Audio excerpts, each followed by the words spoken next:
Hüdapar olarak bu hafta tarımın başkenti Şanlıurfa'daki çiftçi kardeşlerimizin feryatlarını duyuracağız. Su parası mesela geçen sene 250 liraydı pamuk olarak, şimdi 750 lira. Gübreyi 3 milyondan alırken şimdi 18 milyon. Biz pamuktan çok zarar ediyoruz. 850 bin liradan su parasını veriyorum.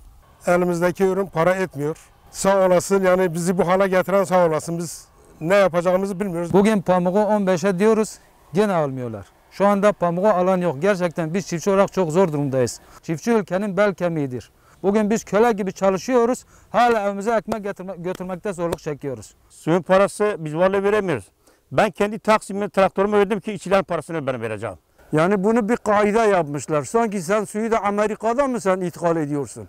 Şanlıurfa'da en yüksek maliyetli su parasını biz ödüyoruz. Bir dönüme 1200 lira su parası ödüyoruz. Böyle giderse biz çiftçiliği bırakacağız. Bizim beklediğimiz fiyat 22 bin lira, şimdi fiyat 14 bin lira. Gelecek seneye biz bu şekilde ekemiyoruz. Ben bir genç çiftçi olarak bu yıl pamuk ektim. 14 milyon masrafım oldu dönüm başına. Şimdiki ton başı 14 bizi kurtarmıyor. Böyle devam ederse çiftçiliği mecburen bırakacağız. Çiftçi arabasını satmış, mülkünü satmış, traktörünü satmış, çiftçi eksiye gitmiş, çiftçi bitmiş. Sayın Tarım Bakanı'na sesleniyoruz. Çiftçiyi yalnız bırakmayın.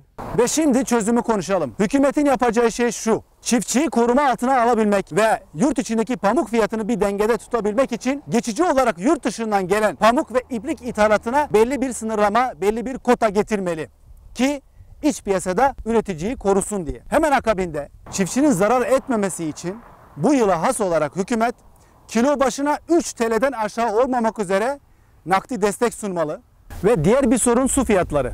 Şu an Şanlıurfa'da bazı bölgelerde pamuk için dönüm başına 1200 TL para alınıyor. Bu da çok yüksek bir rakam. Acilen su fiyatlarında indirime gitmeli sulama birlikleri ve gerekirse hidratların başına su sayacı takılır. Her çiftçi harcadığı suyun parasını verir. Böylece en azından israfı da önlemiş oluruz. Ve şunu unutmayalım: çiftçi zarar ederse memleket zarar eder.